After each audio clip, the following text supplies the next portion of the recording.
कुछ बनने से पहले कुछ बनना पड़ता है। अब ये बुद्ध एस्पिरेंट के रूप में है, यहां आईएएस के रूप में है, लेकिन इन दोनों के बीच में यह कड़ी है त्याग की, तपस्या की, साधना की, ध्यान की, प्राणायाम की, और ये 99% लोगों में मिसिंग है और यही असफलता का एक बहुत बड़ा कारण है। मैं जानता हूं आप सब परेशान हैं, आपको दिशा नहीं मिल रही है, कोई जगाने वाला नहीं मिल रहा है। तो नौजवान क्रांति का जो अगला चरण है, उसका जो प्रोग्राम है ब्लूटूथ, उसका यही उद्देश्य है। खुद से कनेक्ट होकर फिर बाहर से कनेक्ट हो जाओ, अपना विकास करो, अपना उत्थान करो। जय हिंद फ्रेंड्स। बहुत सारे लोगों को कई सारे सवाल पूछने थे ब्लूटूथ प्रोग्राम के बारे में। ब्लूटूथ का जो प्रोग्राम है वो नौजवान क्रांति का अगला भाग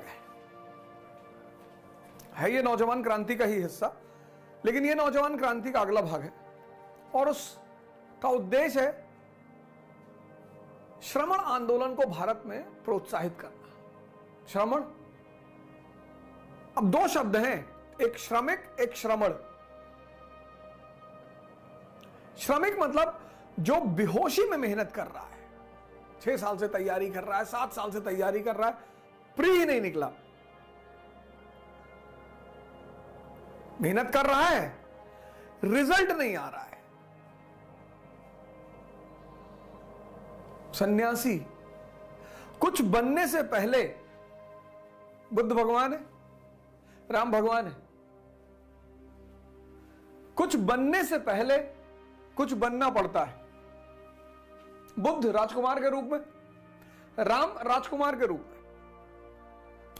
राजकुमार से भगवान की जो दूरी इन लोगों ने तय की, उसके बीच में यह है, यही था भारत का सन्यासी आंदोलन, यही था भारत की जान।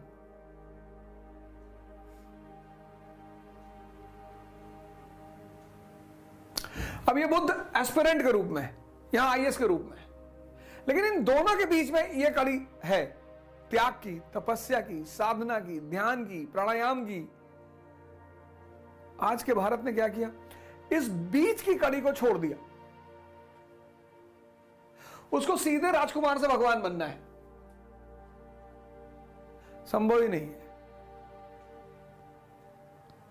संभव ही नहीं है। और इसी चरण में कोच की जरूरत है, गुरु की जरूरत है। पढ़ाने के लिए नहीं, सिर्फ दिशा देने के लिए। इसी चरण में निराशा पैदा होती है, हताशा पैदा होती है, क्रोध आता है, डिप्रेशन होता है, कोई साथ में नहीं होता, बस एक आदमी होता है, गुरु या कोच।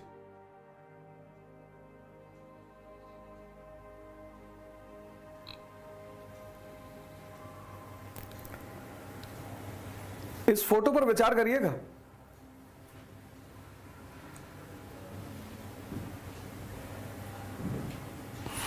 पढ़ने से मुक्ति नहीं मिलती। पर एक आश्रम था संत महात्माओं का, कई सारे सिद्ध महापुरुष वहां रहते थे। तो उस आश्रम के एक पेड़ पे तोतों का एक परिवार भी रहता था। तो उसमें से तोता बड़ा क्यूरियस होता था, महात्माओं को देखकर देखता रहता था, मंत्र पढ़ते सुनता रहता था। बहुत सारे मंत्र उसने खुद ही याद कर लिए। महामृत्युंजय का जाप करने लगा, गायत्री मंत्र पढ़ने लगा, गीता के कई श्लोक याद कर लिए। एक दिन आश्रम में उन महात्माओं से मिलने एक सेठ जी आए और तोता बैठा ऊपर मंत्र पढ़ रहा था, क्योंकि जान लेने के बाद दिखाने की प्रवृत्ति होती है सब में। सेठ जी ने कहा, पकड़वाओ यार, तोता बड़ा शानदार है। तोता पकड़वा लिया गया। तोता पहुंच गया पिंजरे में।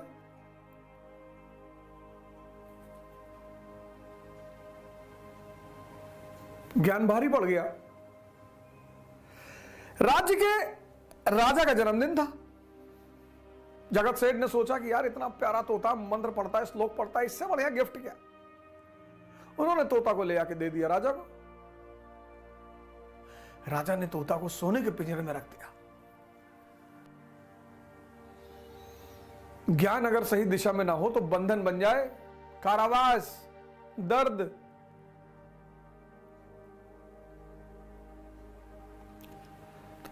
राजा ने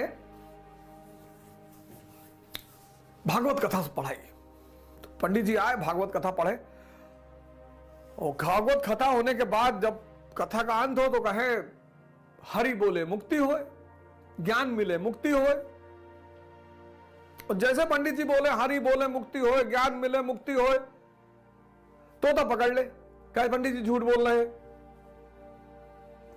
पंडित जी को बहुत बुरा लगा कि यार ये सबके सामने कह रहा पंडित जी झूठ बोल रहे हैं। फिर दूसरे दिन पंडित जी आए, फिर उसने कहा पंडित जी झूठ बोल रहे हैं। फिर तीसरे दिन जब कथा खत्म हुई और पंडित जी ने कहा हरि बोले मुक्ति होए, ज्ञान मिले मुक्ति होए, बोले पंडित जी झूठ बोल रहे हैं। पंडित जी तो बेचारे बहुत टेंशन में आ गए, यार ये बहुत बदतमीज आदमी है यार। तो पंडित जी ने जाके अपने गुरु से कहा कि राजमहल में एक तोता है और राजा का प्रिय तोता, कुछ कह भी नहीं सकते, और जब मैं कथा के अंत में कहता हूं हरि बोले मुक्ति हो, ज्ञान मिले मुक्ति हो, कहता पंडित जी झूठ बोल रहे। गुरु ने कहा ठीक है, ऐसा करो कल जब तुम कथा करने जाना तो मुझे बताना, मैं भी चलूंगा। गुरु जी भी पहुंचे। गुरु जी गए और तोतों के कान में उन्होंने कुछ कहा। फिर गुरु जी चले गए। गुरु जी ने कहा पंडित से कि अब आप बोलो, आप ये परेशान नहीं करेगा। तो फिर अगले कथा पंडित जी ने कही, फिर उन्होंने कहा हरि बोले मुक्ति होए, ज्ञान मिले मुक्ति होए। अब की बार तोते ने कुछ नहीं कहा।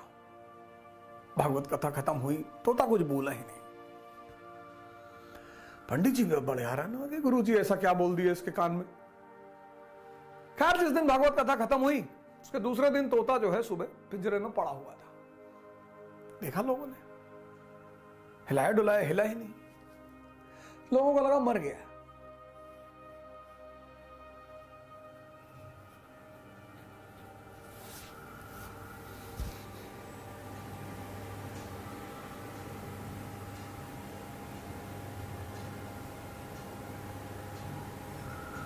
राजा को बुलाया गया, राजा ने भी हिलाया डुलाया। तो राजा ने कहा भैया इसे ले आकर बाहर छोड़ा। जैसे ही बाहर छोड़ा वो ओड़ के पेड़ पे पहुंच गया।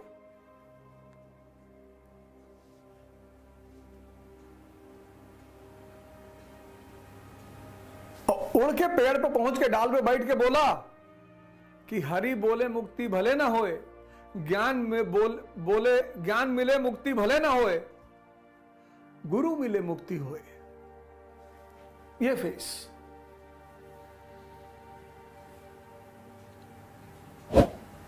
कुछ बनने से पहले कुछ बनना पड़ता है। ये सन्यासी मतलब घर छोड़कर भागने वाला नहीं।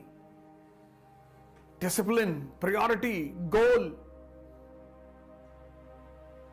और ये 99% लोगों में मिसिंग है, और यही असफलता का एक बहुत बड़ा कारण है। पढ़ने लिखने से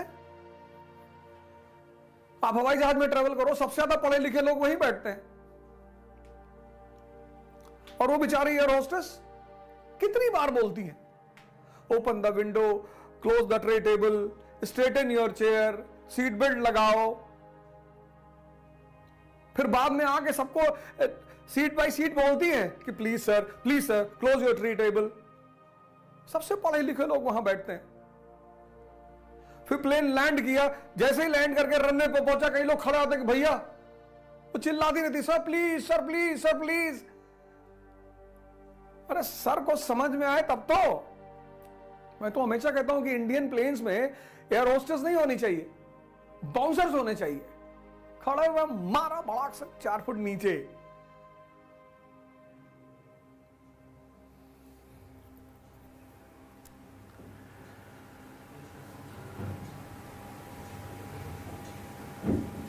तो इस धारा को फिर से जिंदा करना है।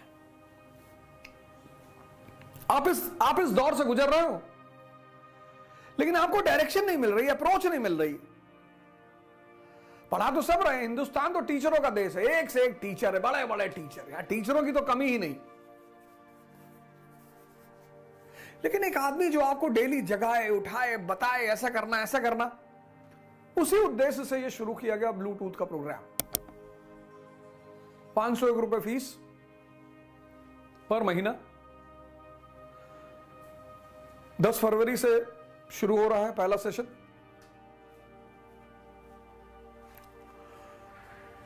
जिन लोगों ने 10 फरवरी तक एडमिशन ले लेंगे, 11 फरवरी के बाद जो एंटर करेगा उसको 1100 रुपए देना पड़ेगा। 6 महीने बाद फीस बढ़ जाएगी और 1 साल बाद इस प्रोग्राम का पूरा स्वरूप बदल जाएगा। 4 दिन क्लास चलेगी हर सप्ताह में। मैंने पिछली बार भी कहा था मैं दिल्ली में नहीं रहूंगा, प्रोग्राम नहीं होगा। अब ऐसा नहीं कि मैं 2 महीने दिल्ली में ही नहीं हूं, तो खैर हर जगह लगभग कैमरा और स्टूडियो की व्यवस्था है। और प्रोग्राम की सबसे खास बात यह है कि प्रोग्राम सुबह 5 बजे से होगा, 5 to 7, 1 घंटा ध्यान योग और 1 घंटा क्लास पर डे। मैं आपको बताऊंगा आज क्या करना है, आज क्या शेड्यूल बनानी है, आज कैसे करना है। मतलब ये पूरे प्रोग्राम का ऑब्जेक्टिव है डायरेक्शन और अप्रोच।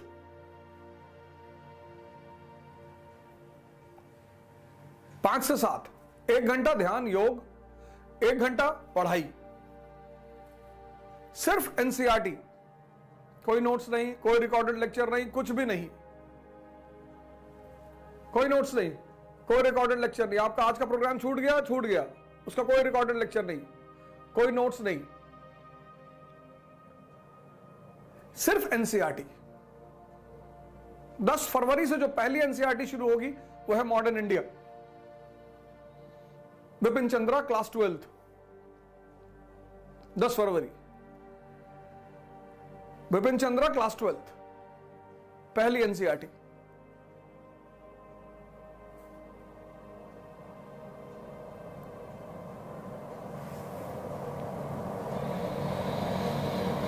ये पूरा था प्रोग्राम का स्वरूप।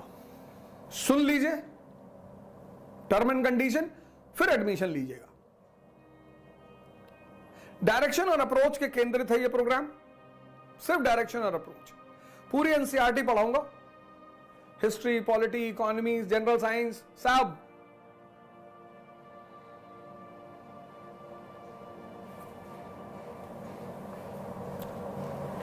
कोई नोट्स नहीं मिलेगा, कोई रिकॉर्डेड लेक्चर नहीं मिलेगा। 5 से 7 प्रोग्राम होगा, सुबह 5 बजे, 5 से 6 योग और ध्यान, 6 से 7 क्लास।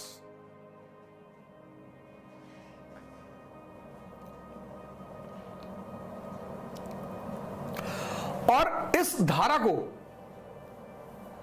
रिवाइव करना है। बिना तपे, बिना गले, बिना मरे इस स्टेज पे कोई पहुंचेगा ही नहीं। आप इंडिया में कोचिंग करो, इलाहाबाद में करो, दिल्ली में करो, लंदन में करो, न्यूयॉर्क में करो, कोई फर्क ही नहीं पड़ता। बहुत मैसेजेस आते हैं मेरे पास, सर प्लीज मेरी हेल्प कर दीजिए, सर मुझे बता दीजिए, सर ऐसा कर दीजिए। मैं जानता हूं आप सब परेशान हैं, आपको दिशा नहीं मिल रही है, कोई जगाने वाला नहीं मिल रहा है। तो नौजवान क्रांति का जो अगला चरण है, उसका जो प्रोग्राम है ब्लूटूथ, उसका यही उद्देश्य है। आप यहां पे हैं, राजकुमार हैं, अब आपको तपना पड़ेगा, गलना पड़ेगा।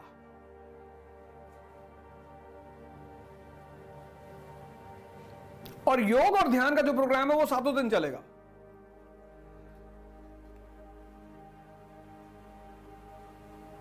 वो तो 7 दिन चलेगा, फिर यहां पहुंचना है। यह भारत की सबसे बड़ी विधा थी, सबसे बड़ी। इसलिए पश्चिम को भारत के सन्यासियों को बदनाम करना है किसी भी तरह से, क्योंकि उनको पता है कि जिसने सन्यास की कला समझ ली वो सुपरमैन। ये बात पश्चिम को पता है कि जिसने भारत में सन्यासी की कला पकड़ ली वो Superman, Superman, super human, God. तो उन्होंने कहा कि इस विधा को डिस्टर्ब करो, लोगों को दिग्भ्रमित करो।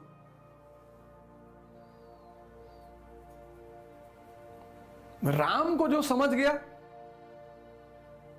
वो भगवान हो गया, महर्षि वाल्मीकि। इसीलिए तो आजकल रामचरितमानस पे बड़ा बवाल है। पहली बार इतिहास में सबको मौका है रामचरितमानस पढ़ने का, पहली बार। और जो राम को समझ गया वो भगवान। तो जब सब पिछड़े गरीब भगवान हो जाएंगे तो राजनीति किस पे होगी? पहली बार इतिहास में मौका है सब पढ़ने का। रामचरितमानस पढ़ो, पुराण पढ़ो, उपनिषद पढ़ो, कोई बोलने वाला ही नहीं। तो फिर समाज का वो जो शासक तबका उसको लगा कि अरे ये तो सब पढ़ लेंगे, ये तो सब महर्षि वाल्मीकि से, ये सब महर्षि वाल्मीकि जैसे हो जाएंगे, रैदास जैसे हो जाएंगे, संत दादू जैसे हो जाएंगे, तो इनको रामचरितमानस ही ना पढ़ने दो।